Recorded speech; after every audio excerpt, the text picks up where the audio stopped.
வணக்கம் and welcome to math easy academy. இன்னைக்கு இந்த வீடியோவில் நம்ம எதை பற்றி பார்க்க போகிறோம் அப்படின்னா, பிஜிடிஆர்பி ஃபிசிக்ஸில் இருக்கக்கூடிய ஒரு முக்கியமான யூனிட் நம்பர் 2 புதுசாக ரிலீஸ் பண்ணியிருக்கக்கூடிய சிலபஸ் படி யூனிட் நம்பர் 2 இருக்கிற கிளாசிக்கல் மெக்கானிக்ஸில் இருக்கிற சில ப்ரீவியஸ் இயர் கொஷின்ஸ், ரொம்ப இம்பார்ட்டண்ட்டான சில ப்ரீவியஸ் இயர் கொஷின்ஸை எப்படி அப்ரோச் பண்ணுறது அப்படிங்கிறத பற்றி பார்ப்போம்.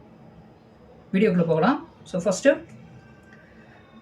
First question, the number of independent coordinates required to specify a system of n particles in space is.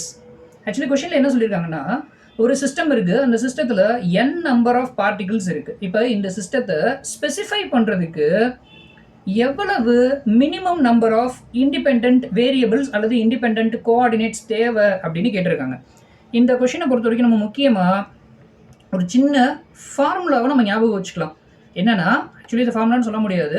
Number of independent coordinates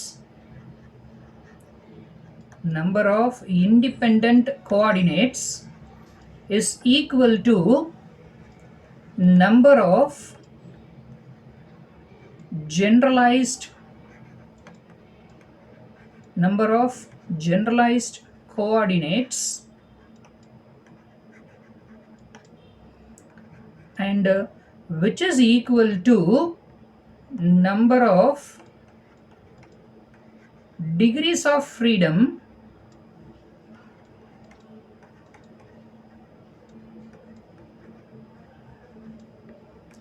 and which is equal to number of equations of motion. இந்த நிமோனிக்ஸை ஞாபகம் வச்சுக்கிறது better. Number of independent coordinates must be equal to number of generalized coordinates and this is equal to number of degrees of freedom. இந்த degrees of freedom அப்படிங்கிறது நமக்கு நல்லாவே தெரிஞ்ச ஒரு factor. And number of degrees of freedom is equal to number of equations of motion. இப்போ இந்த statement படி பார்த்தோம்னா, n நம்பர் ஆஃப் பார்ட்டிகல்ஸ் இருக்கிற ஒரு சிஸ்டத்தை நான் ஸ்பெசிஃபை பண்ணுறதுக்கு n number of particles free பார்ட்டிகல்ஸாக தான் இருக்குது இந்த சிஸ்டத்தில். அப்படிங்கும்போது இதுக்கு மொத்தமாக எத்தனை டிகிரிஸ் ஆஃப் ஃப்ரீடம் இருக்கும் அப்படின்னா, ஒரு பார்ட்டிகிளுக்கு 3 டிகிரிஸ் ஆஃப் ஃப்ரீடம் இருக்கும். In that sense n number of பார்ட்டிகிள்ஸுக்கு 3n number of degrees of freedom இருக்கும். ஸோ ஆப்ஷன் சி அப்படிங்கிறது தான் இதுக்கு கரெக்டான ஆன்சர். அண்ட் இந்த நிமோனிக்ஸை ஞாபகம் வச்சுக்கிறது லெக்ராஞ்சியன் அண்டு ஹாமில்டோனியன் சிஸ்டத்தை அல்லது ஈக்குவேஷன்ஸ் ஆஃப் மோஷன்ஸ் எழுதுறதுக்கும் ஹெல்ப்ஃபுல்லாக இருக்கும். அடுத்த question, Lagrangian L for a wholly conserved system is defined as. Lagrangian L அப்படின்னு சொல்லிட்டாலே L is equal to difference in kinetic energy and potential energy. So kinetic energy is T and potential energy is V. இந்த ரெண்டுடைய difference தான் Lagrangian. So L is equal to T minus V. இதுவே ஹாமில்டோனியனாக இருந்திருந்ததுன்னா, for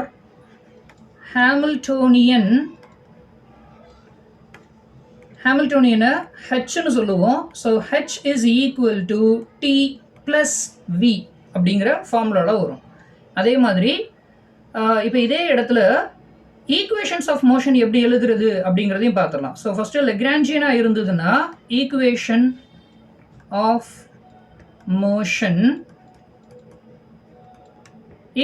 motion is d by dt of dou L by dou Q I dot minus dou L by dou Q is equal to 0. இதில் இந்த Q அல்லது QI அப்படிங்கிறது தான் generalised coordinates அப்படின்னு சொல்லுவோம். Next, இதே equations of மோஷனை ஹாமில்டோனியனாக இருந்தால் எப்படி எழுதுறது? QI dot is equal to dou H by dou PI. அதே மாதிரி இன்னொரு ஈக்குவேஷன் ஆஃப் மோஷனும் எழுதணும், which is PI dot is equal to minus dou H by dou QI. So இதில் லெஃப்ட் ஹேண்ட் சைடில் பார்த்தீங்கன்னா டாட்டோட நொட்டேஷன் வரும், QI டாட் PI டாட் அப்படின்னு வரும். ரைட் ஹேண்ட் சைடில் DOH பை அதுக்கு ஆப்போசிட்டாக இருக்கிற டேர்ம் வரும். ஸோ Qன்னு இருந்தால் P, Pன்னு இருந்தால் Q. அண்ட் PI அப்படிங்கிற ஈக்குவேஷனில் மட்டும் மைனஸ் சைன் இன்க்ளூட் ஆகிருக்கும். Okay, so these are all the equations of motion for Lagrangian and Hamiltonian. இப்போ நம்மளுடைய கொஸ்டின் படி பார்த்தோம்னா ஆப்ஷன் A அப்படிங்கிறது தான் இதுக்கு கரெக்டாக. Kinetic energy T for a system of mass m in generalized polar coordinate system. Plane polar coordinate systemத்துக்கு kinetic எனர்ஜிக்கான ரிலேஷன்ஷிப் என்ன அப்படின்னு கேட்குறாங்க. இந்த கைனடிக் எனர்ஜி அண்ட் பொட்டன்ஷியல் எனர்ஜியோட ரிலேஷனை தெரிஞ்சு வச்சுக்கிறது லெக்ராஞ்சியன் அண்ட் ஹாமில்டோனியன் எழுதுறதுக்கு யூஸ்ஃபுல்லாக இருக்கும். Because as I already said, Lagrangian அப்படின்னா கைனட்டிக் மைனஸ் பொட்டன்ஷியல் தான். ஸோ கைனட்டிக் எனர்ஜியோட டேர்மை நமக்கு எழுத தெரிஞ்சிருக்கணும். இப்போ ரெண்டு முக்கியமான கோஆர்டினேட் சிஸ்டத்தை எடுத்துக்கலாம். ஒன்று கார்ட்டீசியன் கோஆர்டினேட் சிஸ்டம்,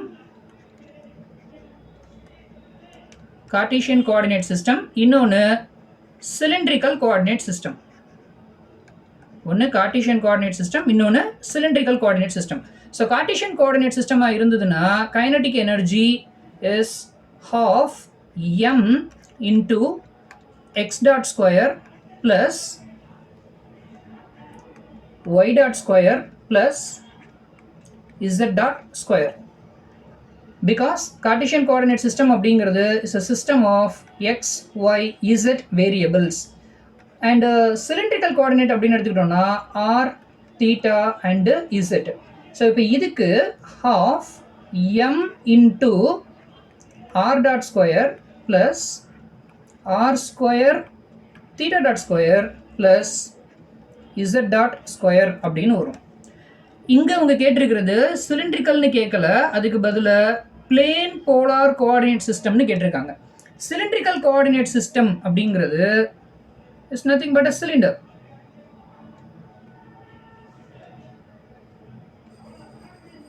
சிலிண்டர் அப்படிங்கிறது வேற ஒன்றும் இல்லை, ஒரு சர்க்கிள் வித் அ ஹைட். இங்கே ஹைட் அப்படிங்கிறது Z. இப்போ இந்த Z அப்படிங்கிற டேர்மை 0ன்னு ஆக்கிட்டோம்னா நம்மளோட cylindrical coordinate system plane polar coordinate சிஸ்டமாக மாறிடும். ஸோ பிளேன் போலார் கோஆர்டினேட் சிஸ்டமாக இருந்தால் for plane polar kinetic energy is nothing but half m into r dot square plus r square theta dot square. So அந்த answer எங்கே இருக்குது? First one. அட்வர்ட்ஸ் machine அப்படிங்கிறது வேறு ஒன்றும் கிடையாது, ஒரு புள்ளி, அந்த புள்ளியில் அட்டாச் பண்ணப்பட்டிருக்கக்கூடிய ரெண்டு வெயிட், இப்படி இருக்கக்கூடிய ஒரு சிஸ்டத்தை தான் அட்வர்ட்ஸ் மெஷின் அப்படின்னு சொல்கிறோம். இங்கே இது நம்மளுடைய புள்ளி அண்ட் ரெண்டு வெயிட் இருக்குது. ஒன்று m1 அப்படிங்கிற மாஸ், m அப்படிங்கிற மாஸ், இன்னொன்று 4 times of m அப்படிங்கிற மாஸ். ரெண்டு மாசஸ் இங்கே இருக்குது. இப்போ ஃபர்ஸ்ட் நம்ம என்ன பண்ணணும்னா இந்த சிஸ்டத்துக்கு ஆக்சலரேஷன் என்னவா இருக்குன்னு தான் கேட்டிருக்காங்க. ஆக்சலரேஷனை டைரெக்டாக நம்ம தெரிஞ்சுக்க முடியாது. ஈக்குவேஷன் ஆஃப் மோஷன் எழுதுனா that will give you the acceleration, அதால் ஆக்சலரேஷனை கொடுக்க முடியும். ஸோ ஃபர்ஸ்ட் இப்போ இந்த ஈக்குவேஷனுக்கு இந்த சிஸ்டத்துக்கு ஈக்குவேஷன் ஆஃப் மோஷன் எப்படி எழுதுறது அப்படின்னு பார்ப்போம். So the first step is equation of motion. என்ன ஈக்குவேஷன் ஆஃப் மோஷன் எழுத போறேன் அப்படின்னா Lagrangian equation of motion.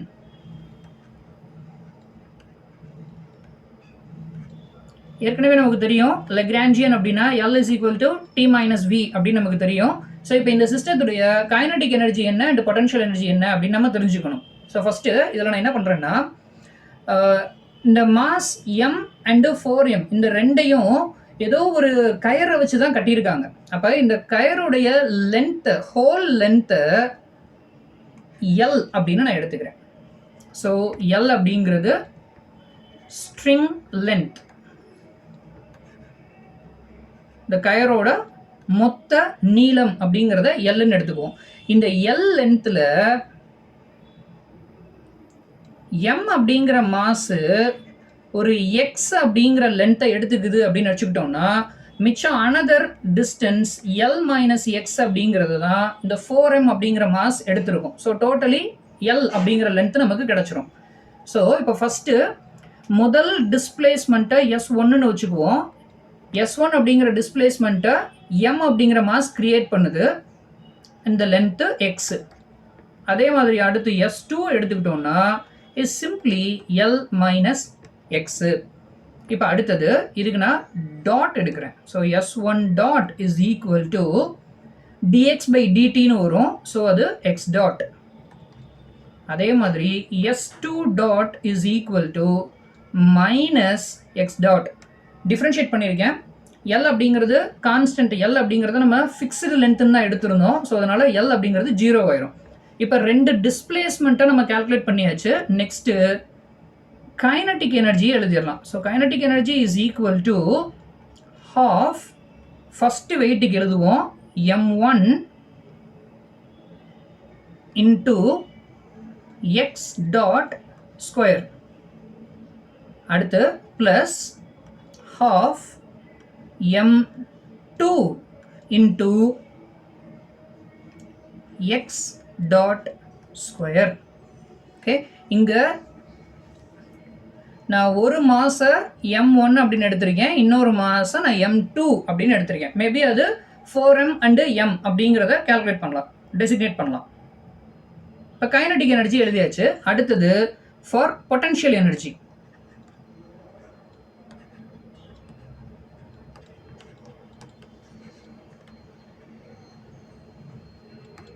Potential எனர்ஜியை வின்னு சொல்லுவோம். வி இஸ் ஈக்குவல் டு ரொம்ப ஃபெமிலியரான formula, V is equal to mg வச்சு தான் ஃபார்முலா. ஸோ இங்கே minus m1g into x minus m2g into L minus x. ஏன் இங்கே நான் மைனஸ் சைன் போட்டிருக்கேன் அப்படின்னா, gravity is a downward force. Gravity எப்போவுமே கீழே பிடிச்சி இழுக்கக்கூடிய ஒரு விசை. இங்கே இந்த பொட்டன்ஷியல் எனர்ஜியை கொடுக்குறதே கிராவிட்டி தான். அதனால v is equal to minus m1g into X minus m2g into L minus X அப்படின்னு எழுதியிருக்கேன். Next Lagrangian L is equal to t minus v which is equal to half m1 x dot square plus half m2 x dot square minus, and இங்கே ஒரு minus இருக்கு, so minus into minus plus m1gx plus m2g into L minus x. Okay, next equation of motion எழுதலாம். Equation of motion d by dt of dou L by dou Q dot minus dou L by dou Q is equal to 0. இங்கே Q is equal to X. இங்கே இருக்கக்கூடிய ஒரே ஒரு variable எது அப்படின்னா எக்ஸுங்கிறது மட்டும்தான். So our Q is X. அப்போ ஃபார்முலா படி முதல்ல நம்ம கண்டுபிடிக்க வேண்டியது dou L by dou x. So dou L by dou x is equal to x-ஐ பொறுத்து இந்த ஈக்குவேஷனை டிஃப்ரென்ஷியேட் பண்ணுங்க, m1g மைனஸ் m2g அப்படின்னு கிடைக்கும், which is equal to m1 minus m2 into g. இதே மாதிரி dou L by dou x dot. L அப்படிங்கிற லெக்ராஞ்சியனை X டாட்டை வச்சு டிஃப்ரென்ஷியேட் பண்ணிங்கன்னா m1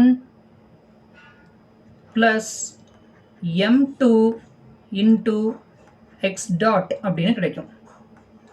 ஓகே, இப்போ இந்த ரெண்டு ஈக்குவேஷனையும் கொண்டு போய் மேலே இருக்கிற ஈக்குவேஷனில் லெக்ராஞ்சியன் ஈக்குவேஷன் ஆஃப் மோஷனில் சப்ஸ்டியூட் பண்ணால் d by dt of m1 plus m2 into x dot minus m1 minus m2 into g is equal to 0 அப்படின்னு கிடைக்கும். அண்ட் இதிலிருந்து m1 plus m2 into x dot differentiate பண்ணா that becomes x double dot equal to m1 minus m2 into g அப்படின்னு எழுதிக்கலாம். And finally x double dot is equal to m1 minus m2 divided by m1 plus m2 into g அப்படின்னு எழுதிடலாம். இங்க இந்த x double dot அப்படின்னா d square x by dt square அப்படின்னு சொல்லலாம், which is nothing but an acceleration a. கொஷினில் அவங்க கேட்டிருந்ததுமே acceleration என்ன அப்படின்னு தான் கேட்டிருந்தாங்க. ஸோ ஆக்சலரேஷனுக்கான ஈக்குவேஷனை நம்ம டெரைவ் பண்ணியாச்சு. இப்போ இந்த ஈக்குவேஷனில் இங்கே 2 வெயிட் கொடுத்துருக்காங்க இல்லையா, ஒன்று m இன்னொன்று 4m. m1 அப்படிங்கிறத 4mன்னு எடுத்துக்குவோம் for calculation purpose, negative sign வர வேணாம் அப்படிங்கிறதுனால இந்த m1 அப்படிங்கிறத நான் 4m அப்படின்னு எடுத்துக்கிறேன். m2ங்கிறது mன்னு இருந்ததுன்னா தென் 4m minus m divided by 4m plus m into g, and this is nothing but 3/5g அப்படின்னு ஒரு ஆன்சர் கிடைக்கும். இங்க ஆப்ஷன் சி தான் 3/5g. இதை m1 அப்படின்னு வச்சுக்குவோம். இது ஒரு சப்போர்ட்டு. இந்த சப்போர்ட்ல இருந்து m2 அப்படிங்கிற ஒரு சிம்பிள் பெண்டுலம் ஒன்று ஆசிலேட் ஆகிட்டு இருக்கு.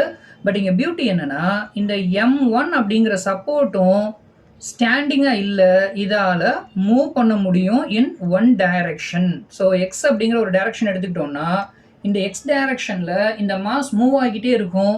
அட் தி சேம் டைம் m2ங்கிற பெண்டுலமும் ஆசிலேட் ஆகிக்கிட்டே இருக்கும்.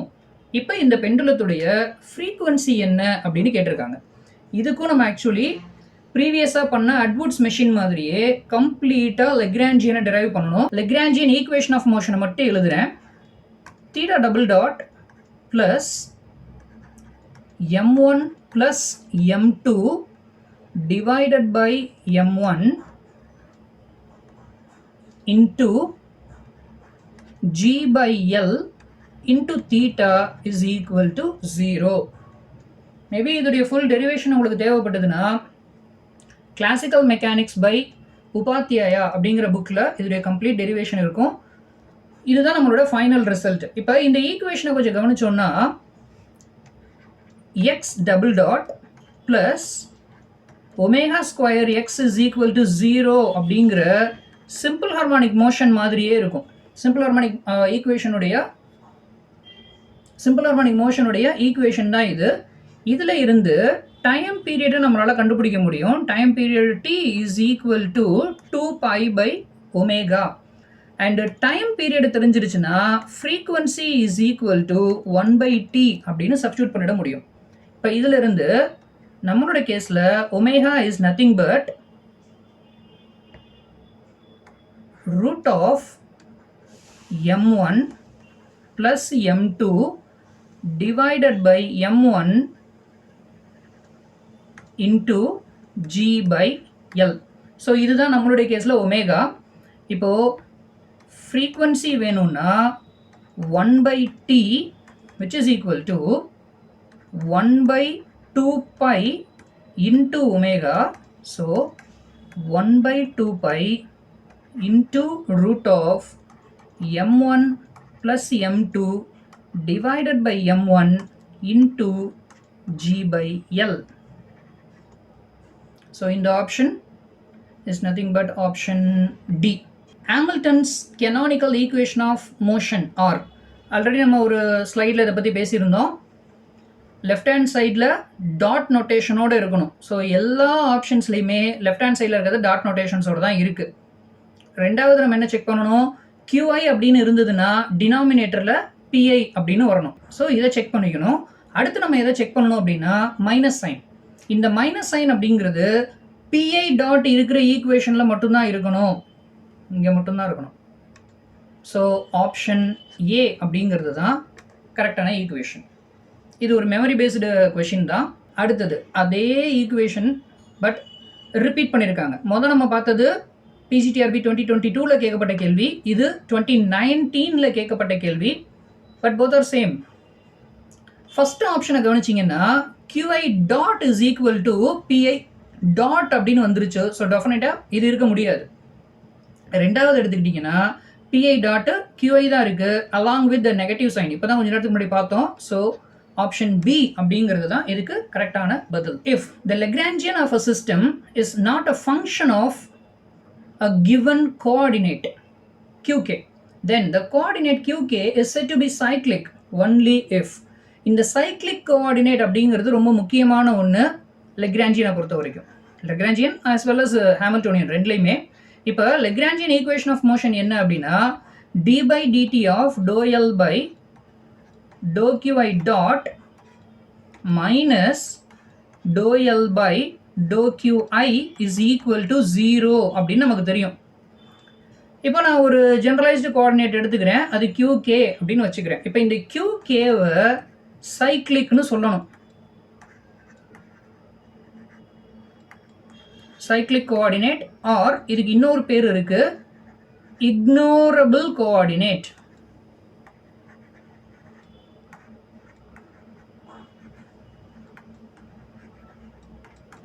எப்போ நான் இதை இக்னோரபிள் கோஆர்டினேட்னு சொல்ல முடியும் அப்படின்னா dou L by dou qk is equal to 0ன்னு வந்துச்சுன்னா then qk is cyclic. இதுதான் கண்டிஷன். ஓகேவா? So on that basis option A is the correct one. Principle of virtual work is known as. இங்கே 4 விதமான பிரின்சிபிள் கொடுத்துருக்காங்க. இதில் இந்த principle of virtual ஒர்க்கை பற்றி பேசக்கூடிய ரொம்ப எக்ஸாக்டான பிரின்சிபிள் அப்படின்னா அது D'Albert's principle. According to the principle of virtual work, a system of particles is in equilibrium only if the virtual work of the applied force is. Actually first இந்த principle of virtual work அப்படின்னா என்னன்னு தெரிஞ்சுக்குவோம். இப்போ நம்மக்கிட்ட ஒரு object இருக்குது அப்படின்னு நினச்சிக்கோங்க. லைக் அ ஃபோட்டோ ஃப்ரேம். ஒரு ஃபோட்டோ ஃப்ரேம் இருக்குது. இப்போ இந்த ஃபோட்டோ ஃப்ரேமை நான் ஒரு செவத்தில் ஆணி அடித்து மாட்டி வைக்கிறேன். இப்போ இந்த ஃபோட்டோ ஃப்ரேமை பொறுத்த வரைக்கும் இதுக்கு ஒரு வெயிட் இருக்குது, ஒரு மாஸ் இருக்குது அப்படிங்கிறதுனால கிராவிட்டி இது மேலே ஆக்ட் ஆகும். அதனால இந்த ஃபோட்டோ ஃப்ரேமை கீழே பிடிச்சி இழுக்க பார்க்கும். இது ஒரு force. First force F1. Force into displacement அப்படிங்கிறத ஒர்க்குன்னு சொல்கிறோம். So force into displacement is nothing but work done. இப்போ இங்கே ஒரு ஃபோர்ஸ் இருக்குது, ஆனால் இந்த ஆப்ஜெக்ட் டிஸ்பிளேஸ் ஆகுமா அப்படின்னா டிஸ்பிளேஸ்மெண்ட்டே இருக்காது. ஃபோர்ஸ் இருக்குது ஆனால் டிஸ்பிளேஸ்மெண்ட் இல்லை அப்படின்னா நெட்டு ஒர்க் டன் என்ன ஆகிடும்? 0 அப்படின்னு ஆகிடும். இந்த கேஸில் ஃபோர்ஸ் பண்ணக்கூடிய work is 0 because there is no displacement. The relationship between Hamiltonian H and Lagrangian L is option C தான் இதுக்கு கரெக்டான பதில். ஃபர்ஸ்ட் Lagrangian L அப்படிங்கிறது என்னன்னா Lagrangian L is a function of generalized coordinate qi, அடுத்தது generalized velocity qi dot t. அதுவே ஹாமில்டோனியனாக இருந்ததுன்னா Hamiltonian H is nothing but generalized coordinate, அடுத்தது generalized momentum and then t. இப்போ இந்த ரெண்டையும் இன்டர்லிங்க் பண்ண முடியும் த்ரூ அ ரிலேஷன். அந்த ரிலேஷன்ஷிப் தான் H is equal to sum I pi qi dot minus L. For a particle moving in a central field, central force field அப்படின்னு சொல்லலாம். Central force ஃபீல்டில் ஒரு பார்ட்டிக்கல் மூவ் ஆகிக்கிட்டு இருக்கு அப்படிங்கிற பட்சத்தில் இங்கே கொடுக்கப்பட்ட ஆப்ஷன்ஸில் எது கரெக்டான ஆப்ஷன்? முதல்ல இந்த சென்ட்ரல் ஃபோர்ஸ் ஃபீல்டு அப்படிங்கும்போது இதுக்கு சில ப்ராப்பர்ட்டிஸ் இருக்குது. என்னென்ன ப்ராப்பர்ட்டிஸ் அப்படின்னா first one, the motion is confined in a plane. இது ஃபஸ்ட்டு ப்ராப்பர்ட்டி. ரெண்டாவது ப்ராப்பர்ட்டி என்ன சொல்கிறாங்கன்னா angular momentum must be conserved. மூணாவது property, the work done is path independent. எப்போ ஒர்க் டன் பாத் இண்டிபெண்ட்னு சொல்லிட்டோமோ அப்போவே இந்த ஃபோர்ஸு ஒரு கன்சர்வேட்டிவ் ஃபோர்ஸாக மாறிடும். So total energy is also conserved.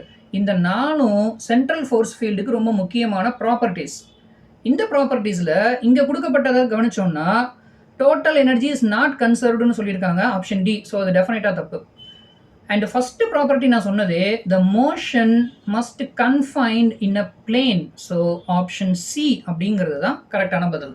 A ball static on a head of a fountain belongs to dash type of equilibrium. இங்கே என்ன சொல்லியிருக்காங்கன்னா ஒரு ஃபவுண்டைன் இருக்கு, ஒரு செயற்கை நீரூற்று. இந்த செயற்கை நீரூற்றுக்கு மேலே ஒரு பால் இருக்கு. இப்போ இந்த பால் என்ன டைப் ஆஃப் ஈக்லிபிரியம்ல இருக்கும் அப்படின்னு கேட்குறாங்க. எப்போ ஒரு ஆப்ஜெக்ட் ஈக்லிபிரியம்ல இருக்கும் அப்படின்னா அது மேலே ஆக்ட் ஆகக்கூடிய எல்லா ஃபோர்ஸஸும் ஒன்று பேலன்ஸ் பண்ணிடுச்சு, ஈக்குவல் பண்ணிடுச்சு. In other words net force அல்லது நெட் டார்க் 0 அப்படின்னா ஆப்ஜெக்ட் ஈக்லிபிரியம்ல இருக்கும் அப்படின்னு அர்த்தம். Condition for equilibrium, condition for equilibrium, net force is equal to 0 or net torque is equal to 0. இந்த ஈக்லிபிரியம் அப்படிங்கிறத ரெண்டு டைப்பாக நம்மளால பிரிக்க முடியும். ஒன்று static equilibrium, next one is dynamic equilibrium. Static ஈக்லிபிரியம்னா ஸ்டேஷனரியாக இருக்கக்கூடிய ஒரு பொருள், அது மேலே என்ன ஃபோர்ஸ் ஆக்ட் ஆனாலும் அதோடைய பொசிஷன் மாறாமலே இருந்துச்சுன்னா அதுக்கு பேர் ஸ்டாட்டிக் ஈக்லிபிரியம். டைனமிக் ஈக்லிபிரியம்னா கான்ஸ்டன்ட் ஸ்பீடில் மூவ் ஆகிக்கிட்டு இருக்கக்கூடிய ஏதோ ஒரு ஆப்ஜெக்ட், அது மேலே என்ன ஃபோர்ஸ் ஆக்ட் ஆனாலும் அந்த கான்ஸ்டன்ட் ஸ்பீடு மாறாமலே இருந்ததுன்னா அந்த ஈக்லிபிரியத்துக்கு பேர் டைனமிக் ஈக்லிபிரியம் அப்படின்னு சொல்கிறோம். ஸோ இங்கே பால் ஸ்டாட்டிக்காக இருக்குது அப்படின்னு கொடுத்துட்டாங்க. ஃபவுண்டைனுடைய உச்சியில் ஸ்டாட்டிக்காக இருந்துக்கிட்டே இருக்குது அப்படின்னு கொடுத்துட்டாங்க. அப்போது இந்த பால் ஸ்டாட்டிக் ஈக்லிபிரியமில் இருக்கும். If a rigid body rotates about a fixed point with an angular velocity omega and has an angular momentum, இங்கே ஆங்குலர் மொமெண்டத்தை ஹெச்னு கொடுத்துருக்காங்க, then its kinetic energy is given by. In general kinetic எனர்ஜிக்கான relation என்ன அப்படின்னா half mv². இது linear மோஷனாக இருந்ததுன்னா, இதுவே ரொட்டேஷனல் மோஷனாக இருந்ததுன்னா half I ω². அவ்வளோதான். இங்கே ஆப்ஜெக்ட் ரொட்டேட் ஆகுது அப்படின்னு சொல்லிட்டாங்க. ரிஜிட் பாடி ரொட்டேட்ஸ், அப்போ ரொட்டேஷனல் மோஷனில் இருக்குது. ஸோ இந்த ஈக்குவேஷன் நமக்கு வரணும். இப்போ இந்த ஈக்குவேஷனை எப்படி நம்ம கொண்டு வர்றது? T is equal to half omega into I ஒமேகான்னு எழுதிக்குவோம். இதில் இந்த I ஒமேகா அப்படிங்கிறது J தான் angular momentum.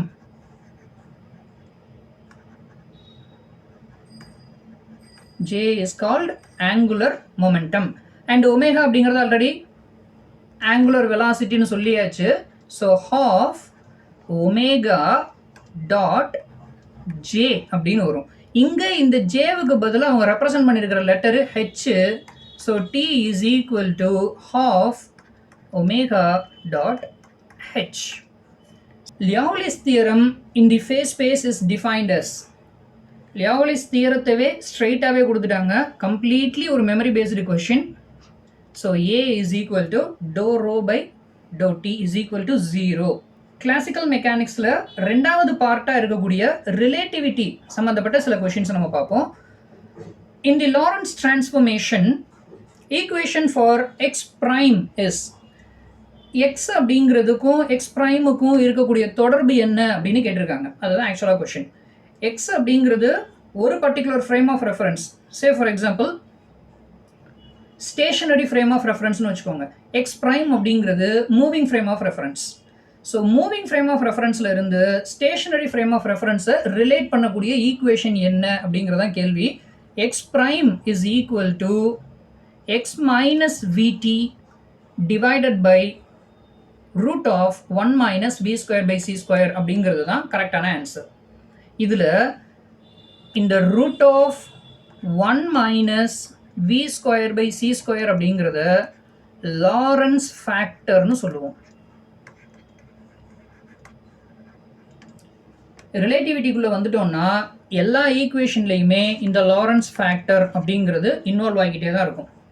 According to Lorentz transformation, when an observer S moves with the constant velocity v along positive x-axis, his position coordinate in x prime is x prime coordinateல இவருடைய position என்ன அப்படின்னு கேட்குறாங்க. ரொம்ப முக்கியமான வார்த்தை இங்கே எதுனா பாசிட்டிவ் எக்ஸ் டைரக்ஷனில் மூவ் பண்ணுறாரு. பாசிட்டிவ் எக்ஸ் டைரக்ஷனில் மூவ் பண்ணார்னா x prime is equal to x minus VT divided by root of 1 minus we square by C square for positive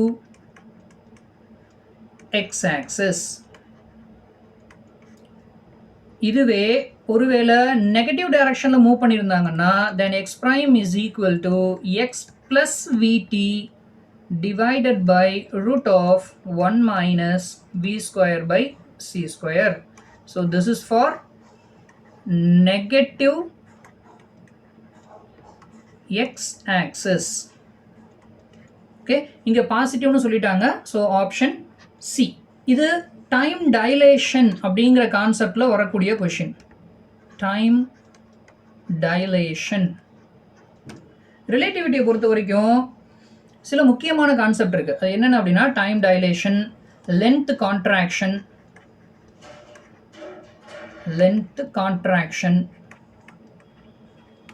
so இதெல்லாம் ரொம்ப இம்பார்ட்டன்ட். டைம் டைலேஷன் அப்படின்னா கால நீட்டிப்புன்னு சொல்லுவாங்க. லென்த் கான்ட்ராக்ஷன்னா நீள குறுக்கம் அப்படின்னு சொல்லுவோம். ஒரு ரெஸ்ட் ஃப்ரேமில் இருந்துக்கிட்டு மூவிங்கில் இருக்கக்கூடிய ஒரு ஃப்ரேமை பார்க்கும்போது டைம் எப்படி தெரியும், லென்த்து எப்படி தெரியும் அப்படிங்கிறத எக்ஸ்பிளைன் பண்ணுற கான்செப்ட்ஸ் தான் time dilation and length contraction. இந்த டைம் டைலேஷனை பொறுத்த வரைக்கும் t is equal to t naught divided by root of 1 minus we square by C square. இது ரெஸ்ட் ஃப்ரேம் அண்ட் இந்த டி அப்படிங்கிறது மூவிங் ஃப்ரேம்.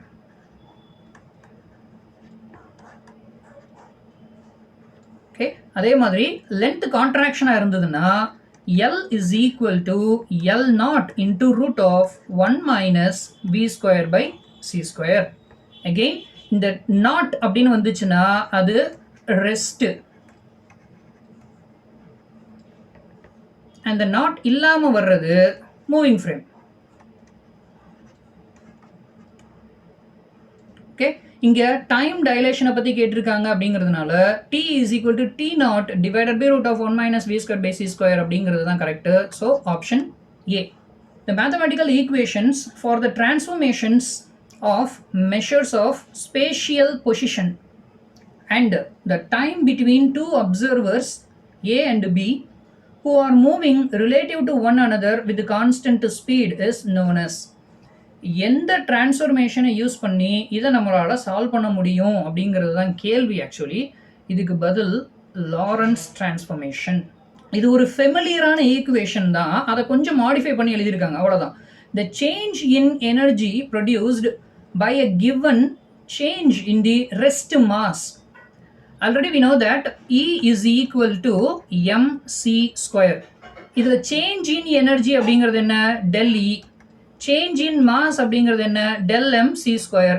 ஸோ இதுதான் அவங்க கேட்டிருக்கிற கேள்வி. ஸோ ஆப்ஷன் சி அப்படிங்கிறது தான் கரெக்டான பதில். The relativistic momentum of a single body of mass m and velocity u is given by. Relativistic மொமெண்டம்னு கேட்டிருக்காங்க. நார்மலி மொமெண்டத்துக்கான ஃபார்ம்லாம் நமக்கு தெரியும். P is equal to mv அல்லது இங்கே கொடுத்துருக்கிறதுபடி எழுதணும்னா mu, அவ்வளோதான்.